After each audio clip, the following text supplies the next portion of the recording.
Hi, எல்லோருக்கும் வணக்கம். Welcome to உங்கள் நான் கமல் ஹாசன். ஸோ இந்த வீடியோவில் நம்ம கமல் சார் பற்றின ஒரு புதிய தகவல் தான் டிஸ்கஸ் பண்ண போகிறோம். ஸோ வீடியோக்குள்ளே போகிறதுக்கு முன்னாடி நம்ம சேனலுக்கு நீங்கள் புதுசாக இருந்தீங்க அப்படின்னா கண்டிப்பாக சப்ஸ்கிரைப் பண்ணிக்கோங்க. வீடியோ மறக்காமல் ஒரு லைக் பண்ணிக்கோங்க. இப்போ நம்ம வீடியோக்குள்ளே கண்டிப்பாக போகலாம். ஸோ இன்றைக்கி பார்த்தீங்கன்னா கமல்ஹாசன் அவர்கள் பற்றி நிறைய செய்திகள் வந்த வண்ணம் தான் இருக்கிறது. ஆனால் அரசியலில் என்ன அப்படிங்கிறது ஒரு கேள்விக்குறியாக இருக்குது.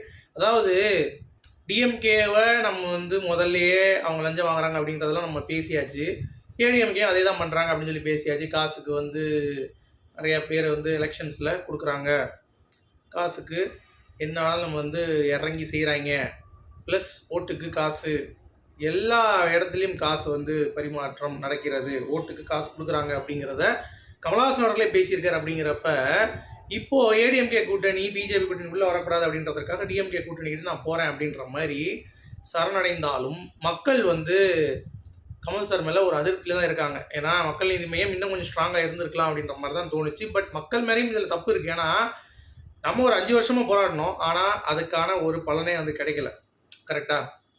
அப்படி இருக்கும் பொழுது சரி வாங்கன்னு சொல்லி இப்படி ஒரு கேம் உள்ளே ஆடிட்டு இருக்கார் கமல்ஹாசன் அப்படிங்கிறது நமக்கு க்ளீனாகவே தெரியுது. அதை நம்மளால புரிஞ்சிக்க முடியுது.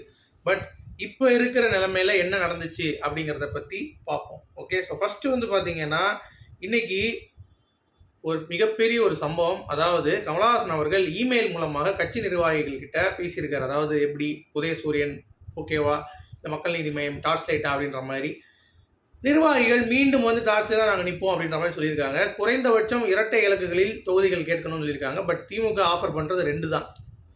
மக்கள் நீதி மையம் கேட்டிருக்கிறது 4.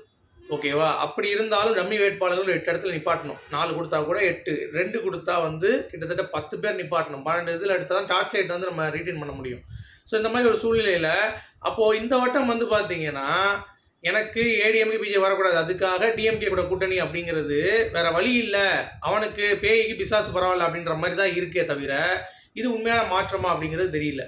கமல் சார் இப்போ ராஜ்யசபா சீட் வேறு வாங்கினதுனால அவரால் திருப்பி பேக் அடிக்கவும் முடியாது. இப்போ திருமாவளவன் எப்படி 8 தொகுதி தான் கொடுத்துருக்காங்க அப்படிங்கிறப்ப அவரால் பார்த்தீங்கன்னா எதுவும் பேச முடியல. சரி ஓகே, இந்த கூட்டணி நான் தொடர்கிறேன், ஆனால் அடுத்த வட்டம் நான் யோசிப்பேன்ற மாதிரி சொல்லிட்டார். அதே மாதிரி கமல்ஹாசன் அவர்கள் என்ன பண்ண போகிறார், அவருடைய நிலைப்பாடு என்ன அப்படிங்கிறத மொத்தம் மக்கள் நீதி மையத்துடைய கட்சியுடைய பின்னாடி எப்படி போகுது அப்படின்றத ரொம்ப ஆர்வமாக உங்களை மாதிரி நானும் வெயிட் பண்ணிட்டு தான் இருக்கேன். என்ன முடிவு எடுக்க போகிறார் கமல்ஹாசன் அவர்கள் அப்படின்னு சொல்லிட்டு. ஏன்னா இது மிக மிக குரூஷியலான ஒரு கட்டம். ராஜ்யசபா சீட் அப்படின்றதற்காக உதயசூரியன் நம்ம நிற்கணும் அப்படின்ற அவசியமே கிடையாது. அப்படி இல்லைனா நீங்கள் நிற்கவே வேண்டாம்.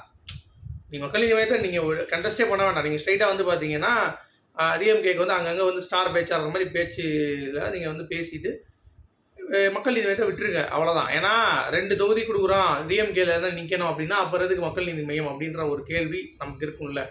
ஸோ கமல்ஹாசன் அவர்கள் நம்ம ஃபேன்ஸ் எல்லாத்தையுமே அறிவு சார்ந்தவர்களாக உருவாக்கியிருக்காரு. அதுக்கு முக்கிய காரணம் கமல்ஹாசன் அவர்கள் தான். ஏன்னா அதனால தான் கமல்ஹாசன் ரசிகர்கள் கமல்ஹாசன் அவர்களே கேள்வி கேட்கக்கூடிய ஒரு தைரியம் அவர் கொடுத்ததுக்கான காரணமே கமல்ஹாசன் அவர்கள் தான்.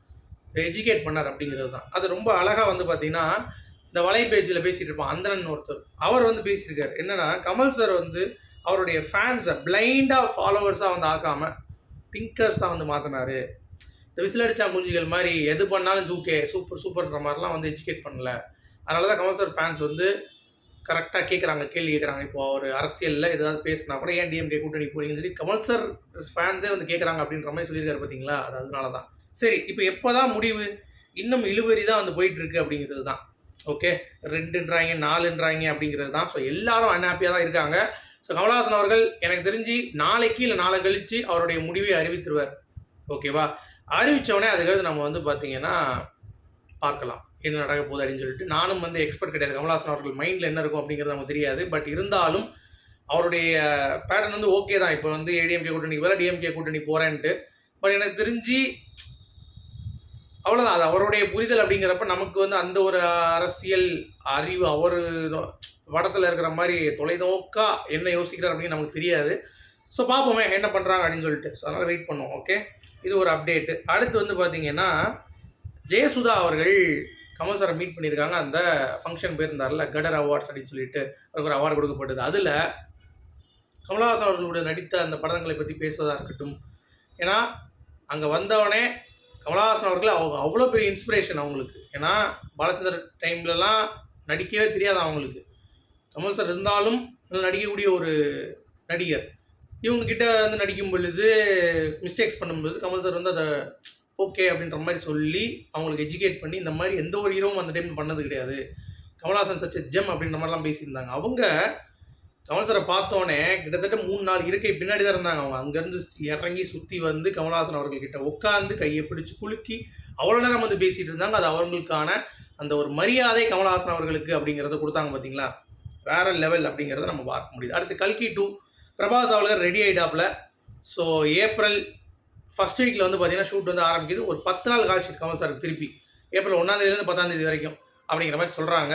ஸோ அது முடிச்சிட்டாங்க அப்படின்னா இன்னும் ஒரு ஷெடியூல் தான் கமல் சாருக்கு. ஸோ அது ஒரு 20-25 நாள் அவ்வளோதான் முடிஞ்சிச்சு. கல்கி கமல் சாரோடைய ஷூட் ஓவர். ஏற்கனவே அமிதாப் பச்சன் முடிஞ்சான். இந்த பிரபாஸ் கூட கமல் சாரோடைய சீன்ஸ் ஒரு 10 நாள் ஷூட்டு, அடுத்து ஒரு 20 நாள் கிளைமேக்ஸ் ஷூட்டு, அவ்வளோதான் முடிஞ்சிச்சு கல்கி.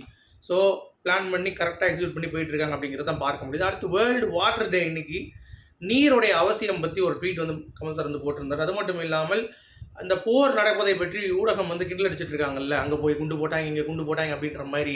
நாளைக்கு நமக்கே நிறைய விஷயங்கள் இல்லை, ஸோ அதை பற்றி பேசுங்க. அதாவது அவர் ஒரு விஸ்வரூபத்தில் வந்து எழுதியிருப்பார், போர் செல்லும் வீரன் ஒரு தாய் மகன் தான் அப்படின்ற மாதிரி. ஸோ யார் அழுதாலும் உடனே நம்ம தாய் அழுவா அப்படின்ற மாதிரி எழுதியிருப்பார். அந்த மாதிரி யார் செத்தாலும் அது நம்மளுடைய இது இழப்பாக தான் நம்ம பார்க்கணும். ஸோ அதனால் அதில் வந்து கிண்டல் பண்ணாதீங்க அப்படின்ற மாதிரி வந்து சொல்லியிருக்காரு. இதை சில பேர் வந்து புரியலன்னு இருக்காங்க. உங்களுக்கு என்ன தான் புரியும் அப்படிங்கிறது தெரியல. அவர் அழகாக எழுதியிருக்காரு, இந்த போரே வேணாண்டா, நோ டு வார் சொல்லுங்கள், அதை விட்டுட்டு போய் இங்கே போட்டால் அங்கே போட்டால் எப்படி வெடிச்சிச்சு பாரு அப்படின்ற மாதிரிலாம் கிண்டல் அடிக்காதீங்க அப்படின்ற மாதிரி சொல்லியிருக்காரு. அவ்வளோதான். ஸோ இதை புரிந்து கொள்ள வேண்டிய ஒரு அறிவு இல்லைனா ஒன்றும் பண்ண முடியாது அப்படிங்கிறது தான். சரியா, அது நாட்டுக்கோ கண்டிப்பாக உதவாது, போருக்கும் உதவாது அப்படின்ற மாதிரி இந்த கிண்டல் அடிக்கிறதெல்லாம் பண்ணாதீங்கன்றார்.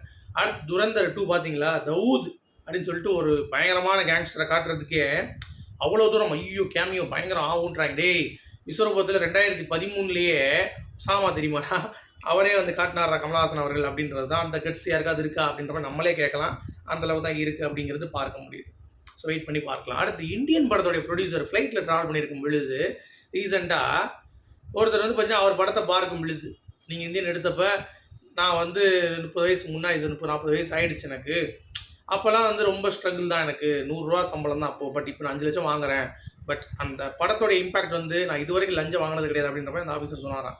அது வந்து அந்த ப்ரொடியூசருக்கு நம்ம எடுத்த படத்தை வச்சு ஒருத்தருடைய வாழ்க்கையாச்சும் மாறி இருக்கே அப்படின்ற மாதிரி அவர் ரொம்ப ஹாப்பியாக ஃபீல் பண்ணார் அப்படின்ற மாதிரி இந்தியன் படத்துடைய ப்ரொடியூசர் வந்து பேசியிருந்தார் அப்படிங்கிறது தான்.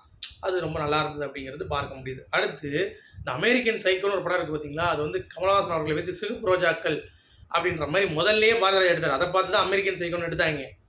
ஆனால் அதை ஹிந்தியில் பாரதிராஜா அவர்களே எடுத்திருக்காங்க. ஏன்னா பாரதிராஜா கமல் சார் கிட்ட நரேட் பண்ணி நிறையா ஹீரோஸ்ட்டை சொல்லி கடைசி ஒத்துக்காத வச்சு கமல் சார் நடித்தார்.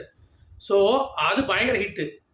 ஹிந்தியில் வந்து ஒரு ஆர்டிஸ்ட் வச்சு போட்டார், ஆனால் அது வந்து பயங்கர ஃபெயிலியர். இதெல்லாம் என்ன சொல்ல வரேன் அப்படின்னா, கமல்ஹாசன் அவர்கள் அவர் கட் ஃபீலிங் இருக்கும்ல, சிவபுராஜாக்கள் சரி பண்ணலாம், அது ஒரு த்ரில்லர் அப்படின்ற அந்த ஒரு இது இருக்குல்ல, அது வந்து பாரதிராஜா அவர்கள் வந்து கதையை நரேட் பண்ண பொழுது யாரும் ஒத்துக்காத வரைக்கும் சரி ஓகே அப்படின்னு சொல்லி ஒத்துக்கிட்டாங்கல்ல. ஆனால் அது தமிழில் ஒர்க் அவுட் ஆயிடுச்சு, ஹிந்தியில் ஏன் ஒர்க் அவுட் ஆகலை அப்படிங்கிறது இன்னமும் வந்து பாரதிராஜா வந்து கொலையும் போயிருப்பான்னு சொல்லி கமல்ஹாசன் அவர்கள் வந்து பேசியிருக்காரு. நான் இதுக்கு ஏன் சொல்ல வரேன் அப்படின்னா, இந்த படத்தை வச்சு இவங்க இவ்வளோ தூரம் பேசுகிறாங்கல்ல, அது ஹிட் ஆகிடுச்சு ஃபெயிலியர் ஆகிடுச்சு, ஆனால் இதை வச்சே ஒரு ஹாலிவுட் ஒரு படம் எடுத்திருக்கான் இன்ஸ்பயர் ஆகினா அது எவ்வளோ பெரிய விஷயமா பார்க்கப்படுது அப்படிங்கிறத நான் சொல்கிறேன். உங்களுடைய கருத்துக்கள் சொல்லுங்கள். மீண்டும் சந்திப்போம். Good bye.